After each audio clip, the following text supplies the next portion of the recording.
എന്താ? ഒന്നുമില്ല, ചേട്ടനെ ഒന്ന് കാണാൻ. കണ്ടല്ലോ, നീ പോരുത്. പോകുന്നില്ല, ഞാനും കൂടി ഇവിടെ ഇരിക്കട്ടെ. വേണ്ട വേണ്ട. അതെന്താ? എനിക്കിഷ്ടമല്ല. ഓ, പിന്നെ കടപ്പുറത്തിരിക്കാൻ മറ്റുള്ളവരുടെ ഇഷ്ടം വേണോ? ഞാൻ ചേട്ടാന്ന് വിളിച്ചോട്ടെ? വിളിക്കണ്ട. എന്താ അങ്ങനെ വിളിച്ചാൽ? വിളിക്കണ്ടെന്ന് പറഞ്ഞില്ലേ?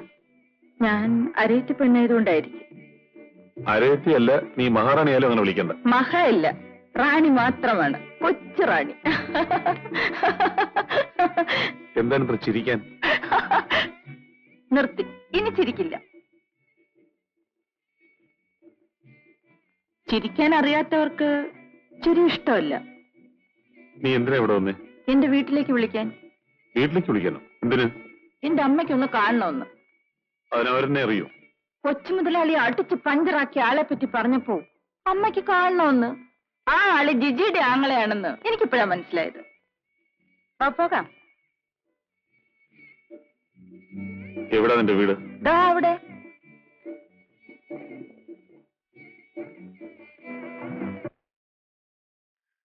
അമ്മേ, അമ്മേ, കൊച്ചു മുതലാളി തല്ലിയ ആളാ വരുന്നേ. ശങ്കരമാഷ്ട മോനാ. ജയിലിൽ പോയ കൊച്ചനോ? അതീന്നേ. ഇരിക്കും കുഞ്ഞേ.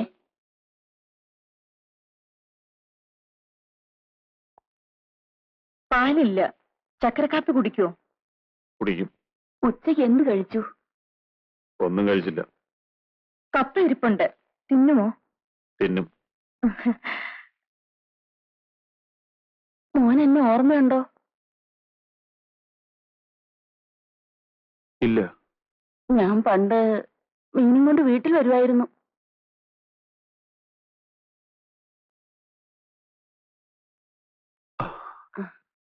ഇപ്പോഴും ഓർമ്മിക്കുന്നു. ജയിലിൽ നിന്ന് ഇറങ്ങിയിട്ട് മോൻ വീട്ടിൽ പോയില്ലേ? പോയി. അവിടെ നിന്ന് ഇറങ്ങിപ്പോകാൻ അച്ഛൻ പറഞ്ഞു. ഇറങ്ങിപ്പോന്നു. മാസ്റ്റർ വലിയ അഭിമാനിയല്ലേ? മോനെ, ഞാനൊരു കാര്യം ചോദിക്കട്ടെ? ശങ്കരൻ മാസ്റ്ററുടെ മോൻ കള്ളനാകുമെന്ന് എനിക്ക് വിശ്വാസമില്ല.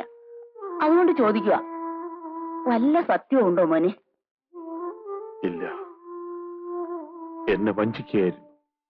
ആരാ വഞ്ചിച്ചത്? ആരാണെന്ന് ഇപ്പോൾ ഞാൻ പറയില്ല. കുറച്ചു ദിവസത്തിനാം എല്ലാവരും അതറിയും. എങ്ങനെ? അവനെ ഞാൻ കൊല്ലും. അയ്യോ മോനെ, സാഹസം ഒന്നും കാണിക്കരുത്. വന്നതോ വന്നു. അകത്തിരുന്ന് കഴിച്ചൂടെ?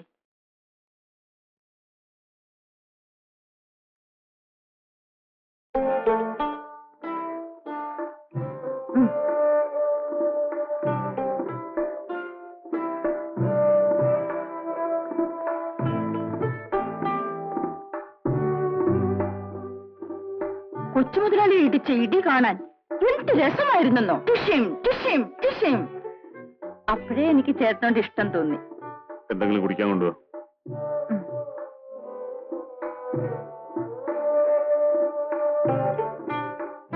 ഇതാ.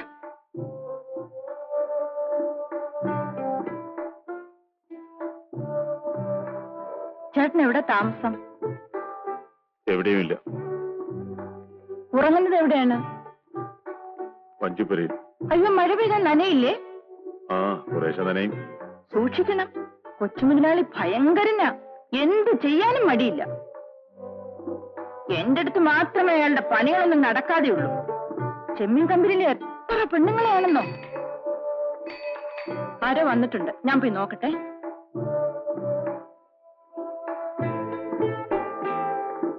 ഏട്ടുകുട്ടൻപിള്ളിയും പോലീസുകാരനും കൂടെയാണ്.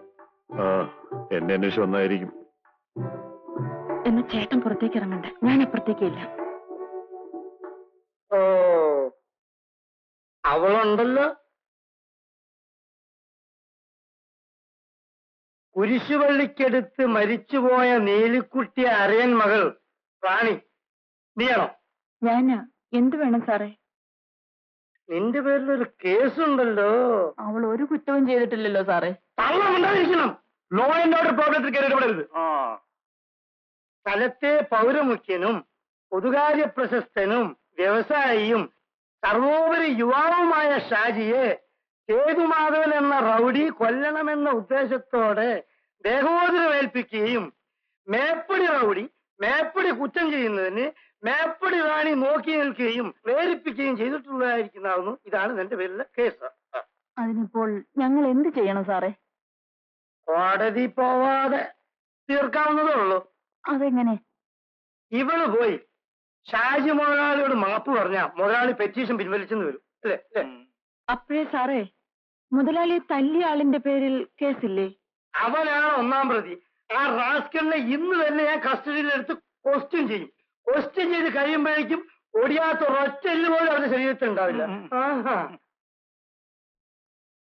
എന്താടി നിനക്കൊരു പരിഭ്രമം? അവനെ വീട്ടിനകത്തെങ്ങനെ ഒളിച്ചു വെച്ചിട്ടുണ്ടോ? ഇല്ല, ഞാനെന്തിനാ ഒളിച്ചു വെക്കുന്നത്? നാരായണ, എനിക്കൊരു ഡൗട്ട്. പുറയ്ക്കകത്ത് കയറി നല്ലോണം ഒന്ന് സെർച്ച് ചെയ്യണം. എല്ലായിടത്തും നോക്കണം കേട്ടോ.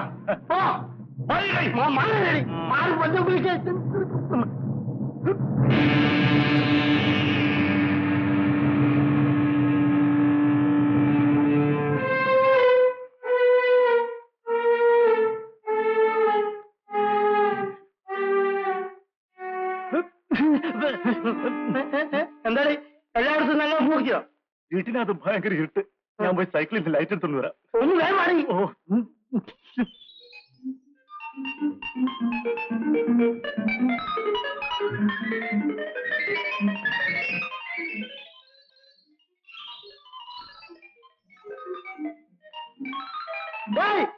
അവിടെ നില്ലടാ. ആരാ കുട്ടമ്പിള്ളേ? ഞാനകത്ത് ഇച്ചിരി കപ്പയും കാപ്പിയും കഴിക്കായിരുന്നു. കഴിച്ചോളൂ. ഞാൻ ഇവിടെ ഇരുന്നോളാം. ഇവിടെ പറഞ്ഞൊന്നും അവിടെ കേട്ടിട്ടില്ലല്ലോ. കുട്ടമ്പിള്ളേ, തനിക്ക് ഇനിയെങ്കിലും ഈ വൃത്തികളൊക്കെ നിർത്തിക്കൂടെ?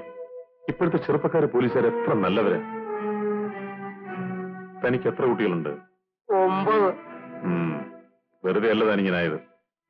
റാണി, ഞാനൊരു 15,000 രൂപയുണ്ടാക്കി കുട്ടമ്പിള്ളയുടെ കുടുംബത്തിന് കൊടുക്കാൻ പോവുകയാണ്. ഉദ്യോഗത്തിലിരിക്കുമ്പം ഒരു പോലീസുകാരനെ ആരെങ്കിലും കൊന്നാൽ സർക്കാർ അയാളുടെ കുടുംബത്തിന് 15,000 രൂപ കൊടുക്കും.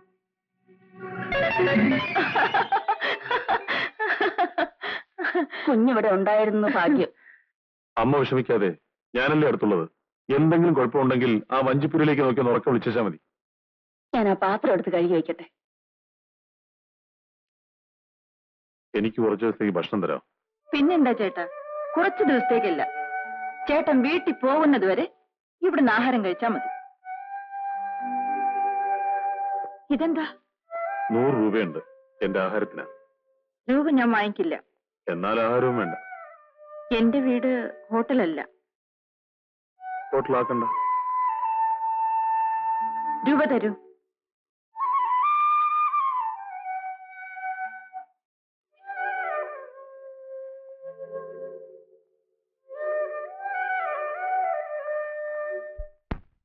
DIG എന്നിവിടെ വന്നത് ഈ സ്റ്റേഷനെ കുറിച്ച് പല പരാതികളും കിട്ടിയിട്ടാണ്. അതേക്കുറിച്ച് കൂടുതൽ അന്വേഷിക്കാൻ എന്നോട് പ്രത്യേകം പറഞ്ഞിട്ടുണ്ട്. നമുക്ക് പഴയതിൽ നിന്ന് ചില മാറ്റങ്ങളൊക്കെ വരുത്തും. എന്തു പറയുന്നു കുട്ടമ്പിള്ളേ? ഏമാൻ ഉത്തരവാക്കുന്നത് പോലെ. രാജവാഴ്ചയൊക്കെ അവസാനിച്ചില്ലേ കുട്ടമ്പിള്ളേ? ഇനി ഏമാനും ഉത്തരവും ഒന്നും വേണ്ട. സാർ, നമുക്ക് അവിടെ നിന്ന് ആരംഭിക്കാം. എന്താ? ഞാൻ വളരെ ജൂനിയറാണ്. ഈ പോലീസ് സ്റ്റേഷനെ ഒരു മാതൃകാ പോലീസ് സ്റ്റേഷനാക്കി മാറ്റിയെടുക്കാൻ എനിക്ക് നിങ്ങളുടെ എല്ലാവരുടെയും സഹകരണം വേണം. എനിക്ക് ആരെയും ഉപദ്രവിക്കണമെന്നില്ല. പക്ഷേ തെറ്റുകൾ ഞാൻ ക്ഷമിക്കും. Yes, good morning police station. Sub inspector സംസാരിക്കുന്നു. കിഡ്നാപ്പ് ചെയ്തു? ശരി, ഏത് ഹോട്ടലിൽ? ഞാനങ്ങോട്ട് വരാം. കുട്ടമ്പിള്ളേ, ആരാണ് ഈ ഷാജി? വലിയ ബിസിനസ്സുകാരനാ. അദ്ദേഹത്തിന്റെ വാടക വീട്ടിലായിരുന്നു പഴയ എസ്റ്റേറ്റ് താമസിച്ചിരുന്നത്. ഏമാനു സാറിനും അവിടെ താമസിക്കാന്ന് മുതലാളി എന്നോട് പറഞ്ഞിട്ടുണ്ട്. എനിക്ക് അവിടെ താമസിക്കണ്ട. ഇപ്പോഴീ ഷാജി വിളിച്ചത് ഒരു രാജശേഖര പണിക്കരുടെ മകളെ ആരോ ബലമായി പിടിച്ചുകൊണ്ട് പോയെന്ന് വിവരം പറയാന്. ആ ചെറുപ്പക്കാരനെയും പെണ്ണിനെയും അവർ ഒരു ഹോട്ടൽ റൂമിൽ തടഞ്ഞു വെച്ചിരിക്കുക. ഈ രാജശേഖര പണിക്കരെ അറിയുമോ? അദ്ദേഹവും വലിയ ബിസിനസ്സുകാരനാ. ജീപ്പർ കമ്പനി.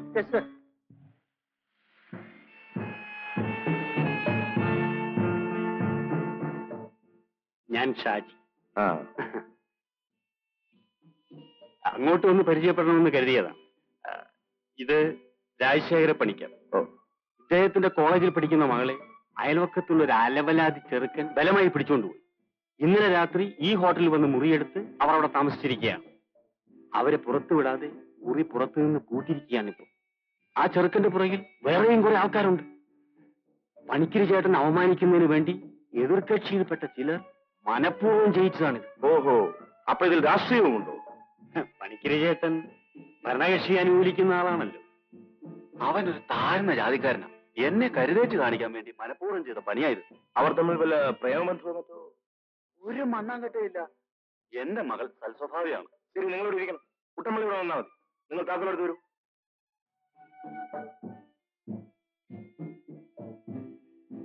എന്താ പേര്? രാജേശ്വരി. നിങ്ങൾ? സുധാകരൻ. ഞാൻ ചോദിക്കുന്നതിനെല്ലാം സത്യസന്ധമായ മറുപടി പറയാം. ഇല്ലെങ്കിൽ കുഴപ്പമാണ്. പറയാം. കേസാക്കണ്ട, അത് പെണ്ണിന്റെ ഭാവിക്ക് ദോഷമാണ്.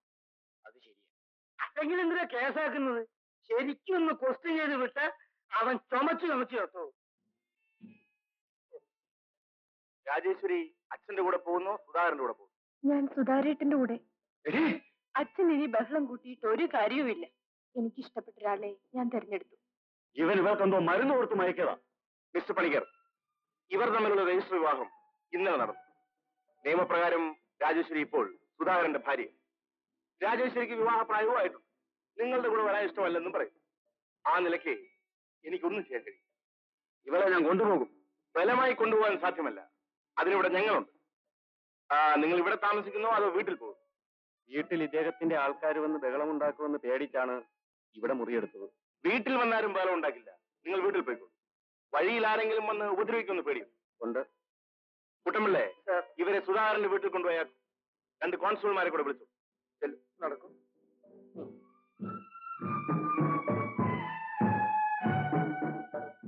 ഇത് അത്ര ശരിയായില്ല. നിങ്ങൾ എന്നെ അപമാനിക്കുന്നതിന് കൂട്ട്. ഇതിൽ അപമാനത്തിന്റെ പ്രശ്നമില്ല മിസ്റ്റർ പണിക്കർ. ഈ നാട്ടിൽ നീതിയും നിയമവും നടപ്പാക്കാനാണ് പോലീസ്.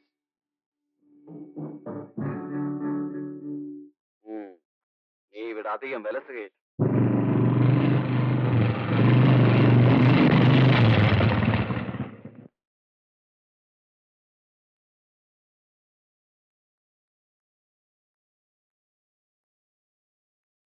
മാസ്റ്ററുടെ മകളാണ് അല്ലേ?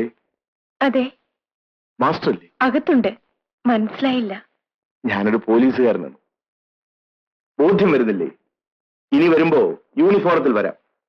ഞാൻ അല്പം കൂടിയ പോലീസുകാരനാണ്. Sub inspector. ഇരിക്കണം. കസേരയിലോട്ടിരിക്കണം. വേണ്ട, ഇതിനുള്ള യോഗ്യതയെ എനിക്കുള്ളൂ. ആരാ മോളെ?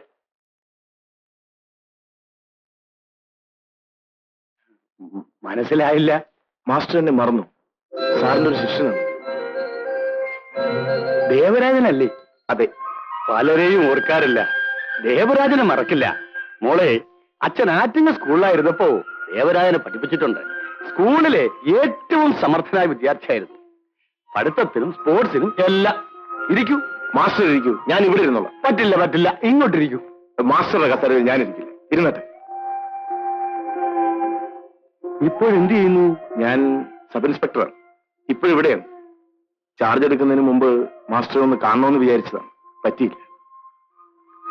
ജിജി, ദേവരാജനെ പോലുള്ള എത്രയെത്ര ശിഷ്യന്മാർ എനിക്കുണ്ടെന്നറിയാമോ? വലിയ വലിയ നിലയിലുള്ളവർ. പക്ഷേ എനിക്ക് ദുഃഖിക്കാനാണ് ഇടവന്നത്. അതെന്താ മാസ്റ്റർ? എന്റെ മകൻ കള്ളനായിപ്പോയി. അങ്ങനെ പറയരുതച്ചാ. ചേട്ടനെ കള്ളക്കേസിൽ കുടുക്കിയതാ. നിയമത്തിന്റെ ദൃഷ്ടിയിൽ അവൻ കള്ളനല്ലേ? 2 കൊല്ലം തടവിൽ കിടന്നവൻ. സത്യത്തിന്റെ ദൃഷ്ടിയിൽ അങ്ങനെയല്ലെങ്കിലോ മാസ്റ്റർ? സത്യവും നിയമവും രണ്ടാണ്. ഇവൾക്ക് നല്ലൊരു വിവാഹാലോചന വന്നതാണ്. ആങ്ങളെ കള്ളനാണെന്ന് പറഞ്ഞ് അവരത് വേണ്ടെന്ന് വെച്ചു. അത്രയും അല്പനായ ഒരാൾ ജിജിയെ വിവാഹം കഴിക്കാത്തത് നന്നായി. മാസ്റ്ററുടെ മകൾക്ക് ഇതിലും നല്ല ബന്ധം കിട്ടും. ഞാൻ പോയി കാപ്പി കൊണ്ടുവരാം.